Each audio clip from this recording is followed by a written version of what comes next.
One day after announcing her run for governor in 2018, former Senate Democrat Minority Leader Gretchen Whitmer sat down to talk with our Jason Colthorpe. Jason joins us now. Timing, I suppose, an advantage having the news cycle to herself, but also there is the opposite of that, which is some political fatigue for many people right now, Jason.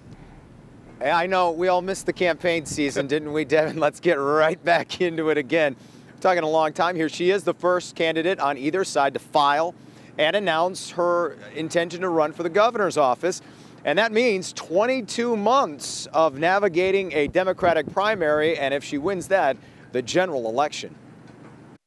This is a marathon. A marathon that could be a free-for-all if some of the other Democrats like U.S. Rep. Dan Kildee and Oakland County Executive Mark Hackel jump in.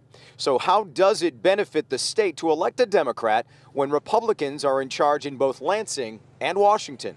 I think for too long we've had leaders who aren't telling us the straight scoop, who are not leveling with us, who are too content to play politics with problems as opposed to work together to solve them. And we need a governor who puts people first and fights for economic opportunity for every one of us. The state GOP chair has already weighed in, saying Whitmer would be a disastrous return to the Jennifer Granholm era.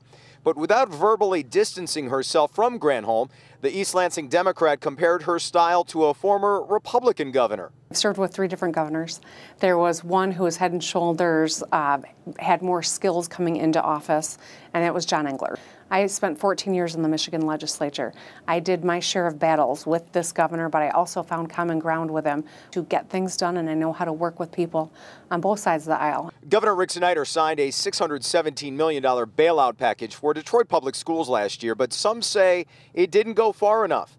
What would a Governor Whitmer do to ensure prosperity for Detroit's children? We've got to make sure that they are working for everybody.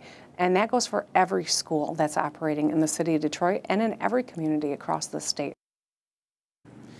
Not a lot of meat in the details, but again, we have 22 months ahead of this campaign. Of course, I asked her about the Flint water crisis, and she called it a fundamental failure, and that's why we need new leadership. And when you listen to Whitmer talk about different things, putting people first and having leaders who are forthright and open to the people, you can certainly tell that Flint narrative is becoming a large part of her campaign.